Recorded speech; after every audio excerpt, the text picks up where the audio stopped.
Hello my dear friends, and welcome back to another Star Wars video. So, it's been a crazy 24 hours. We have so much Star Wars news to talk about, and I'm gonna give you my raw thoughts. They mostly concern Skeleton Crew, but also, a brand new Star Wars movie was just announced by the showrunner Jon Watts. Let's start with Skeleton Crew though, the upcoming Mandoverse series which drops on December 3rd. This comes from entertainmentweekly.com. They shared exclusive photos which reveal Urkel himself, Jaleel White, as a space pirate, and I've gotta say, he kind of looks like a mix of Lobot and Saw Gerrera.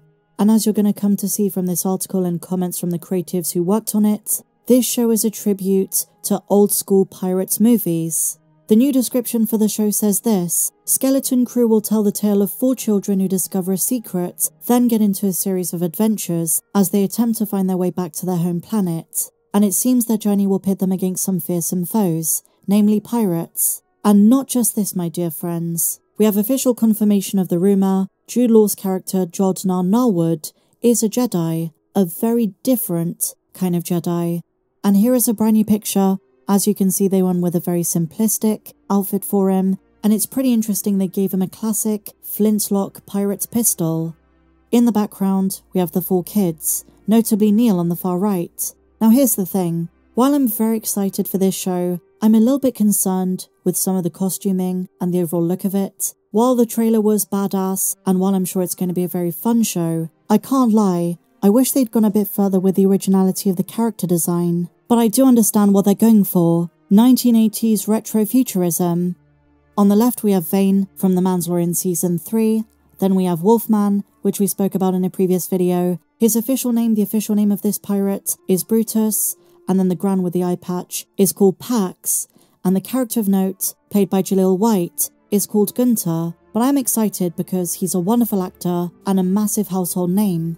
Also very important to note, Skeleton Crew is confirmed to take place in the same time frame as Mando, Book of Boba Fett, and Ahsoka. And a lot of fans are wondering, is there going to be some overlap? Are we going to see some familiar characters? Well, we might already have our first tease. On Twitter, x.com, the Star Wars official page tweeted the eye emoji in response to a comment about Cobb Vanth. And keep in mind, Skeleton Crew is confirmed to return to Tatooine, where Cobb Vanth is Marshal of Freetown, formerly Mos Pelgo, and is recovering after the Book of Boba Fett, and he's now been modded up. Is there a chance we see the Marshal return? I would love this. Cobb Vanth is one of my favourite characters of the Disney Star Wars era. But Jon Watts also teases the unique approach this series is going to take, with the input of Dave Filoni and Jon Favreau, focusing on, quote, pirate stuff. More specifically, classic Lucas. They say a massive influence on the show was the LucasArts series of games from the 90s, Monkey Island. The first 4 games were produced under LucasArts, earlier known as Lucasfilm Games, and so it sounds like the show is going to be a lot of fun, family-friendly with some eccentric and fascinating characters, and like I mentioned earlier, the reveal of another Jedi who very likely survived Order 66. I can't wait to learn his backstory. But the show also stays within the boundaries of the Star Wars universe. The article says, Watts and Ford didn't want to cross boundaries, and they said Dave Filoni was our goalkeeper, making sure their ideas didn't go too far and push beyond what is acceptable within Star Wars. Again, we have to wait and see if that's going to be a good thing. It seems to me the wording of this article is implying something bigger for Skeleton Crew. It might be a bit like the Book of Boba Fett. It appears to be one show, but it's being used as a Trojan horse for a wider story set in the New Republic.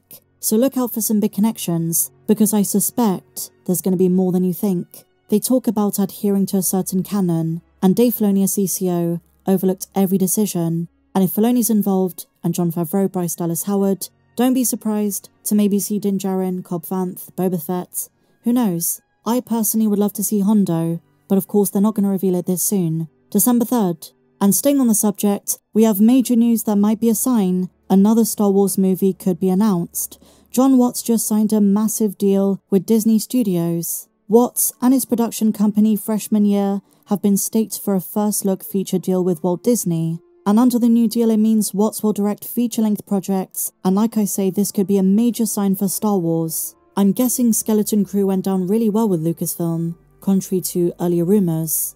Now I should just clarify that while deadlines say it might not be for Star Wars, this is just generic Disney, there's a very good chance it's related to the Mandoverse, and is a follow-up to Skeleton Crew. You know, I'm a pretty big fan of Spider-Man, and I really liked No Way Home. I do have quite a lot of faith in this, but I also have to admit, with Lucasfilm and Star Wars movies, nothing is ever certain. How many times have the trades come out and said, a brand new Star Wars movie by insert director here, whether it's Patty Jenkins, Guillermo del Toro, the Rian Johnson trilogy, and we never hear about it again. I would say with Jon Watts there's a stronger chance it is going to happen. He's already part of the Disney fabric, so to speak. He's already in Kathleen Kennedy and Lucasfilm's Good Books, he's already made Skeleton Crew, and the deal is now done with Walt Disney Studios, so I suppose this one is more likely to come to fruition. In other big Star Wars news, my dear friends, EA have confirmed the third Star Wars Jedi game is in development, and it's going to be the final installment.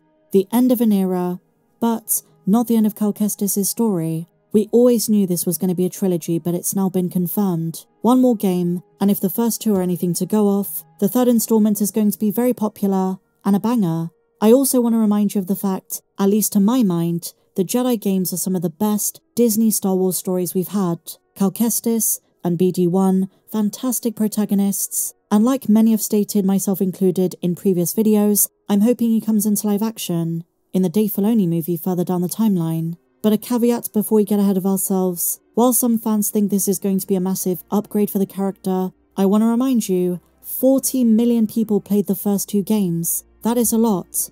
This idea that he's had no exposure until he makes his way to a Disney Plus show or live action movie is just not true. It's going to be more exposure for those who didn't play the games, but he's already very, very popular. The third Jedi game also has a massive opportunity to connect the story to Star Wars Rebels, and I think the Tanalorr subplot is going to be the key to connecting it to any of the live action shows. So pretty exciting, but also the end of such a fun era of Star Wars gaming.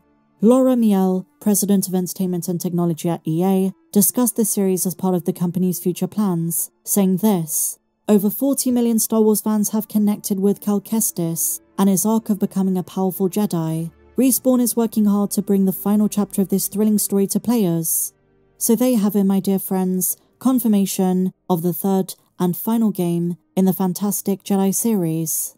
And if you think about it, it's pretty poetic.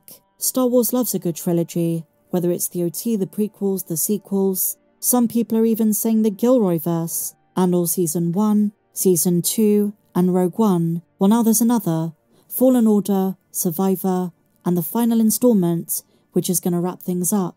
But don't fret, I'm sure Cameron Monaghan is already in talks with Lucasfilm to make his way into another project, and I severely doubt they're going to kill him off in that third and final game. But what do you guys think? Let me know in the comments down below. And if you enjoyed this video, my dear friends, please be sure to give me a big fat thumbs up, subscribe if you're new, check me out on socials, and may the Force be with you, always.